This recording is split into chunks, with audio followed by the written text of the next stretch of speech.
Matias, um nome que não surge entre os primeiros chamados à beira do mar, nem aparece nos relatos das grandes caminhadas pela Galileia, nem ecoa nas cenas mais conhecidas dos evangelhos. Mesmo assim, sua história carrega um peso profundo. Matias foi escolhido para ocupar o lugar deixado por Judas Iscariotes, o discípulo que traiu Jesus. E esse detalhe, por si só, já revela algo extraordinário sobre quem ele era, como viveu e que tipo de testemunho havia construído muito antes de ser oficialmente contado entre os 12. A história de Matias começa antes mesmo de seu nome ser pronunciado nas Escrituras. Ele não surge como alguém desconhecido ou improvisado. Ao contrário, quando os apóstolos se reúnem para decidir quem ocuparia a vaga deixada por Judas, estabelecem critérios claros. O escolhido deveria ser alguém que tivesse acompanhado Jesus desde o início, desde o batismo de João Batista até a ascensão. Alguém que tivesse visto, ouvido, vivido e testemunhado tudo. Isso significa que Matias esteve presente, caminhou pelas mesmas estradas poeirentas, ouviu as mesmas parábolas, viu os mesmos milagres, chorou ao ver Lázaro sair do túmulo, estremeceu ao presenciar a multiplicação dos pães, sentiu o coração arder quando Jesus falava do reino de Deus.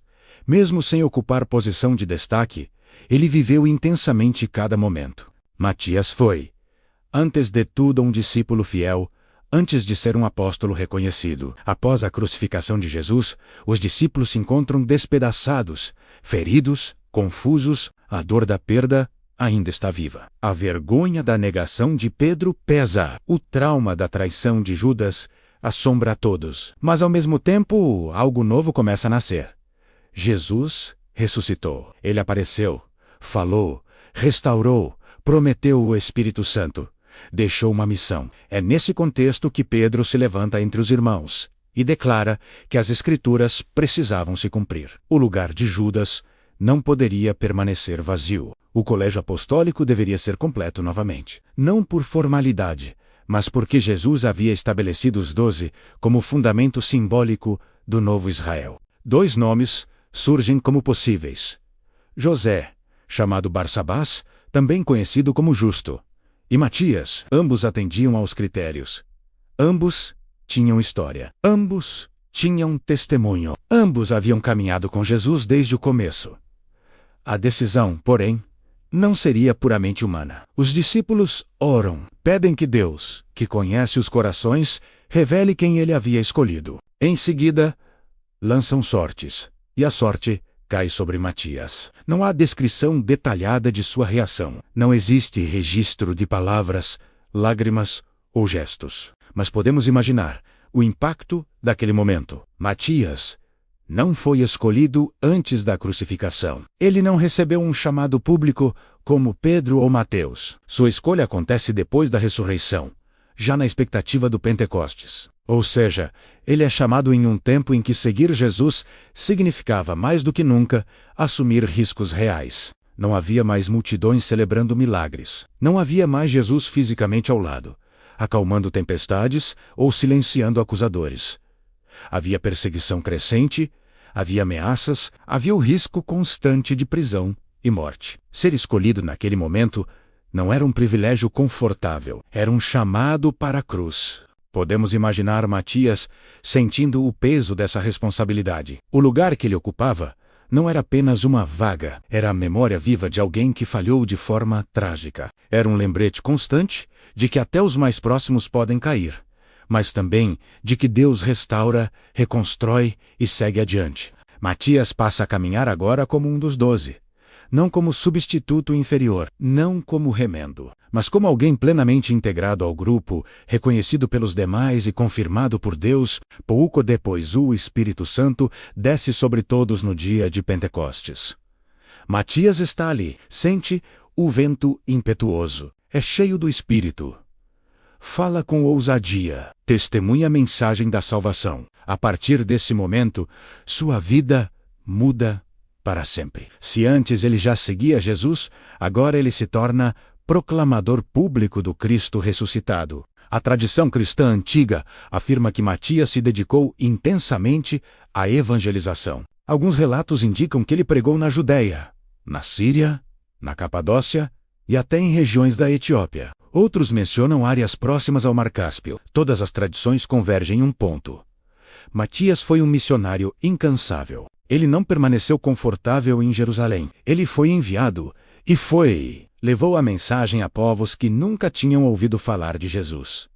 Enfrentou culturas hostis, confrontou sistemas religiosos estabelecidos, falou sobre o Messias crucificado e ressuscitado, algo que soava absurdo para muitos. Matias não era um orador teatral como Pedro, nem um teólogo profundo, mas possuía algo igualmente poderoso: coerência de vida. Ele não pregava apenas com palavras, pregava com atitudes, pregava com constância, pregava com resistência. Sua maior qualidade era a fidelidade. Matias permaneceu quando muitos desistiram. Continuou quando o entusiasmo inicial deu lugar à perseguição. Seguiu quando o caminho se tornou estreito. Outra qualidade marcante era sua coragem. Não a coragem impulsiva, mas a coragem perseverante. Aquele tipo de coragem que acorda todos os dias e escolhe continuar, mesmo sabendo que o preço será alto. Mas Matias também tinha defeitos. Como qualquer ser humano, ele certamente enfrentou momentos de dúvida. Talvez tenha se questionado se realmente era digno daquele lugar. Talvez tenha lutado contra o medo. Talvez tenha sentido o peso da comparação com os outros apóstolos. Alguns tão conhecidos, tão citados, tão lembrados. Ele poderia ter se sentido pequeno, mas escolheu não viver dominado por esses sentimentos. Matias entendeu algo fundamental. Não foi escolhido por mérito próprio, mas pela graça de Deus. Essa consciência moldou sua maneira de viver. Ele não buscou o reconhecimento. Não tentou construir um nome, não competiu por destaque. Seu objetivo era simples e profundo: que Cristo fosse conhecido. A tradição também sugere que Matias viveu uma vida de simplicidade. Não acumulou riquezas, não construiu palácios, não buscou conforto. Seu tesouro estava no céu. Ele compartilhava o pouco que tinha, acolhia os pobres, cuidava dos doentes, fortalecia os novos convertidos. Onde passava, deixava sementes. Sementes de fé, sementes de esperança, sementes de transformação. Estudos afirmam que Matias foi apedrejado. Outros dizem que, após ser apedrejado, foi decapitado. Ele não recuou, não renegou sua fé. Não tentou salvar a própria vida negando Cristo. Assim como aquele cujo lugar ocupou havia traído, Matias escolheu o caminho oposto. Ele permaneceu fiel até o fim.